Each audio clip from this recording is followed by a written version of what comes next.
Hello and welcome back to Self-Talk Show. I'm your show host Mitali Uhuri, here to bring you thought-provoking stories, ideas and tools to transform your inner dialogue and ultimately your life. Today I'm reviewing an incredible book that has both moved me deeply and given me a new perspective on healing, trauma and the power of self-discovery. The book is The Truth Trip: Healing Trauma and Disease Through the Gift of the Psychedelic Wisdom by Ayla Shepherd. This is a book that had me reflecting, crying, and cheering for Ayla every step of the way. It's a deeply personal collection of stories that highlight the intersections of trauma, relationships, spirituality, and self-healing. Ayla's journey is raw, honest, and filled with lessons that anyone struggling with their inner dialogue will find profoundly inspiring. In this episode, I'll walk you through some of the most prominent stories in the book, explore the lessons they offer, and talk about how Ayla's experiences can help us reflect on and rewrite our own stories. So buckle up, because today we are diving into Ayla's transformative journey and what we can learn from the Truth Trip. But before we dive in, let's meet our amazing author behind the pages of The Truth Trip. Ayla is a therapist with decades of experience in clinical hypnotherapy, timeline regression therapy, NLP, and life coaching. She's worked with organizations like Emirates Airlines, Samsung, PayPal, and eBay, while also helping individuals navigate their healing journeys. What sets her apart is her trauma-informed approach, guiding clients to understand why they repeat certain patterns and helping them heal and align with their true selves. Ayla's own life has been a profound journey. From working with Zen Buddhist monks in South Korea to participating in plant medicine ceremonies with shamans in Peru and South Africa, she's explored the depths of human healing. Her book is a window into that journey, a collection of stories, reflections, and lessons that can transform the way you see yourself and your life. Alright, now that we know a bit about the author, let's head to the book review. Let's start with Ayla's cancer diagnosis, which she describes in Chapter 1, The Jolt. Imagine this. Ayla is 42 years old, feeling healthy and vibrant, and then suddenly, boom, she's told that she has a malignant tumor in her colon. She writes about the moment with heartbreaking clarity, saying, "I'm 42, feel like I'm still in my 20s, have a son to take care of, and a ton of things I want to do." This news becomes the catalyst for Ayla's journey into understanding how emotional suppression and chronic stress may have contributed to her illness. She reflects on the years she spent ignoring her body's signals, bottling up anger, and working through burnout, all the while maintaining a people-pleasing facade.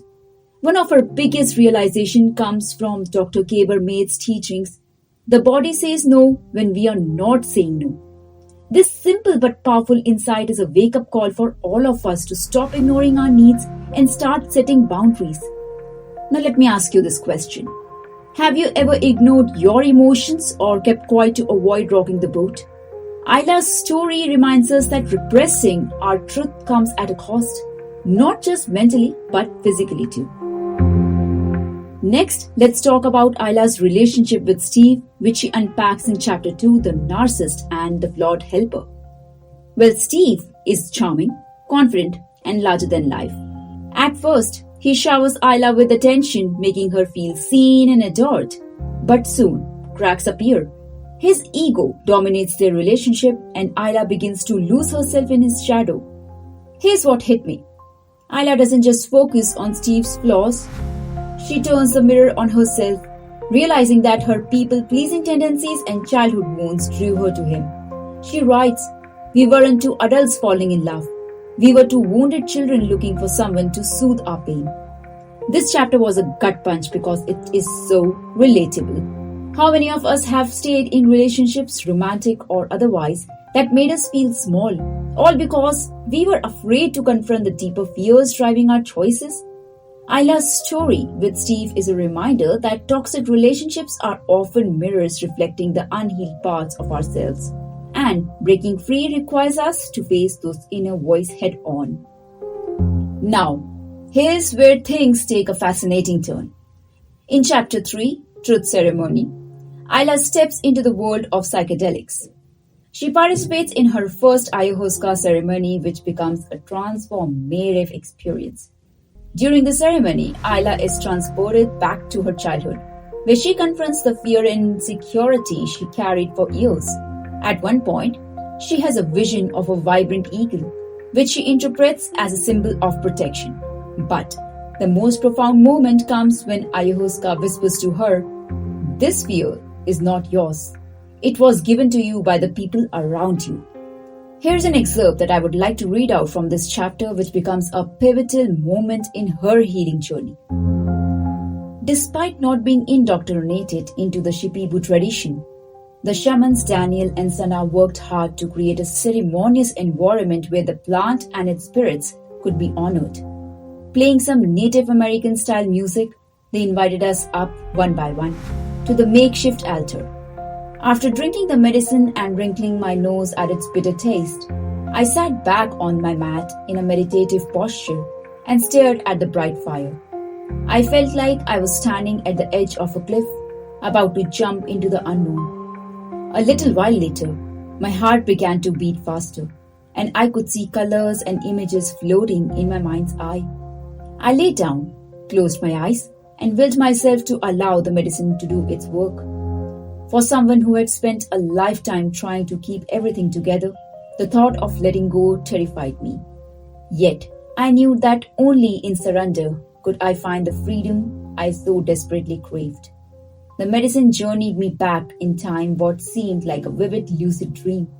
I saw myself as a teenager, taking care of some younger people around me. Then, an image of a strong, vibrant eagle with outstretched wings appeared, covering people with safety and protection.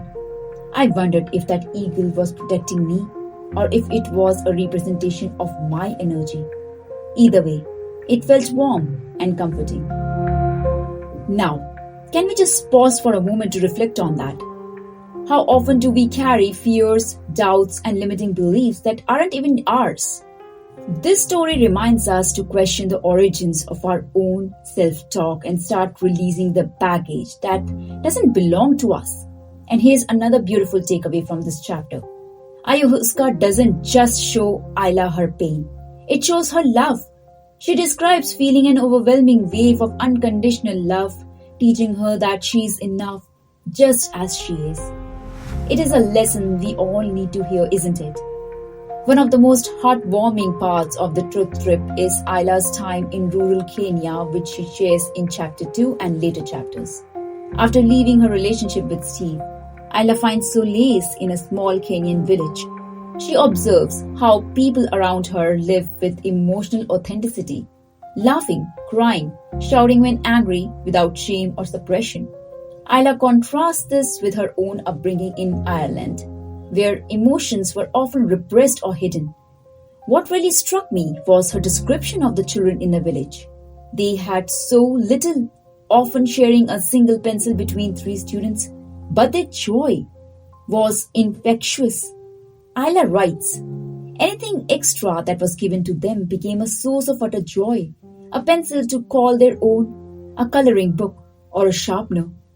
This part of the book is a powerful reminder of how emotional expression and gratitude can create resilience, even in the face of hardship. It also made me reflect on how modern life, with all its conveniences, often leaves us disconnected from these simple but profound truths. Finally, let's talk about one of the book's most important themes, healing the inner child. Ayla dedicates an entire chapter, The Dance of the Inner Children, to exploring how unhealed childhood wounds shape our adult lives. In this chapter, she shares a touching story about a client named Serena. Through hypnosis, Ayla helps Serena revisit a childhood memory where she felt abandoned and unloved. By comforting her younger self in the vision, Serena begins to heal the fear and unworthiness she had carried for decades. Ayla also reflects on her own inner child, realizing how patterns of emotional neglect were passed down through generations. She writes, blame cannot be ascribed anywhere. My great-grandparents and great-great-grandparents likely suffered as a result of war and famine. This acknowledgement of intergenerational trauma is such a compassionate way of understanding our struggles. It reminds us that healing isn't just for us, it's for the generation that has come after us. So, what can we take away from the truth trip to transform our own journey? Here are 3 powerful lessons. Number 1, release what isn't yours. Whether it's fear, guilt, or self-doubt, ask yourself, is this really mine? Ayla's journey shows us the importance of identifying and releasing beliefs that don't belong to us. Number 2, embrace vulnerability. Healing isn't always pretty, it's messy, raw, and sometimes painful. But as Ayla reminds us, vulnerability is where true transformation begins. Number 3, love your inner child. The voice of your inner child often shapes your self-talk. Take time to reconnect with that part of yourself. Offer it the love, support, and reassurance it may have missed growing up. Apart from these, there are so many more lessons that you can learn from this incredible book. I just gave you a gist of what you can find and absorb from it. Well, as we come to an end of this episode, all I would say is that the Truth Trip is more than just a memoir, it's a guide to healing. Ayla Shepherd's courage in sharing her story is a gift, reminding us that even the darkest chapters of our lives can lead to light and growth. I highly recommend picking up the Truth Trip. It's raw, honest, and packed with insights that will stay with you long after you finish reading. Find the link of the book in the episode description. Thank you for joining me on Self Talk Show. Don't forget to subscribe, share this episode with someone who needs it, and leave a review. And as always, remember, the most important conversation you'll ever have is the one you have with yourself. Until next time, this is Mithali, signing off.